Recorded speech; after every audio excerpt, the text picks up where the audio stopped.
Good morning friends. आज हम बाबर के बारे में कुछ ऐसी बातों को जानेंगे जो कि इतिहास में आम लोगों को या सामान्य स्तर पे नहीं देखने को मिलता है।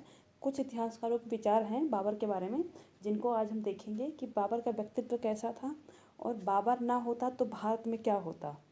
इसके बारे में एक बार हम चर्चा करेंगे, क्योंकि ये जानना लोगों को बहुत ज़रूरी है कि आखिर बाबर का क्या योगदान था और बाबर से भारत का कितना जुड़ाव था।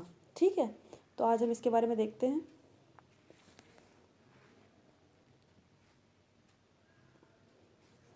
तो जहरुद्दीन मोहम्मद बाबर 14 फरवरी 1483 ईस्वी को अंदीजान में पैदा हुए थे, जो फ़िलहाल उज़्बेकिस्तान का हिस्सा है। ठीक है, आक्रमणकारी हो या विजेता, लेकिन ऐसा लगता है कि बाबर के बारे में आम तौर पर बहुत से लोगों को ना तो अधिक जानकारी है और ना ही दिलचस्पी। मुग़ल सम्राटों में अकबर और ताजमहल बनवाने वाले शाहजहां के नाम सबसे ऊपर हैं, लेकिन जैसा कि इतिहास हरबंश मुखिया कहते हैं, बाबर का व्यक्तित्व संस्कृति, साहित्य, उतार चढ़ाव और सैन्य प्रतिभा जैसी खूबियों से भरा हुआ था। मुखिया कहते हैं कि अगर बाबर भारत ना आता तो भारतीय संस्कृति के इंद्रधनुष के रंग फीके रहते। इनके अनुसार भाषा, संस्कृति, चित्रकला, वास्तुकला, कपड़े और भोजन के मामलों में मुग़ल काल का बहुत योगदान है। हरबंश मुखिया कहते हैं कि यह आम गलतफहमी है कि अयोध्या की विवादास्पद बाबरी मस्जिद बाबर ने बनवाई थी। उनके मुताबिक बाबरी मस्जिद का जिक्र उसके जिंदा रहने तक या उसके मरने के पहले कई सौ सालों तक नहीं मिलता है। बाबर ने 1526 में पानीपत की लड़ाई में जीत की खुशी में पानीपत में ही एक मस्जिद बनवाई थी, जो आज भी वहीं खड़ी है। बाबर दुनिया के पहले शासक थे जिन्होंने अपनी आत्मकथा लिखी। बाबरनामा उनके जीवन की नाकामियों और कामयाबियों से भरी हुई है।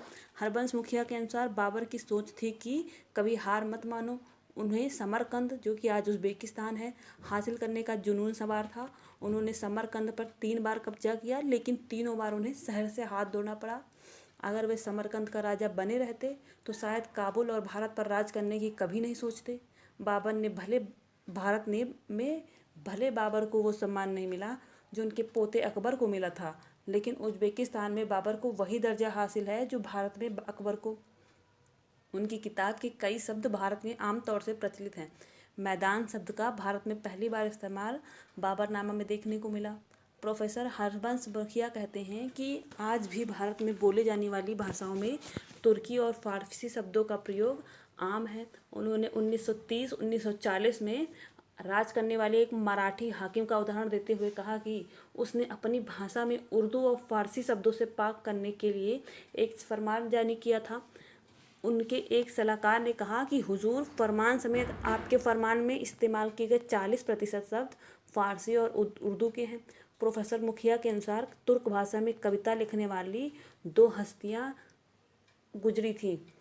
उनमें से एक थे बाबर। बाबर की कठोरता की मिसालें मिलती हैं, लेकिन उनकी मृदुलता के भी कई उदाहरण हैं। एक बार वे जंग की तैयारी में लगे थे कि किसी ने उन्हें खरबूज पेश किया। बाबर खुशी के मारे रो पड़े। सालों से उन्होंने खरबूज की शक्ल नहीं देखी थी।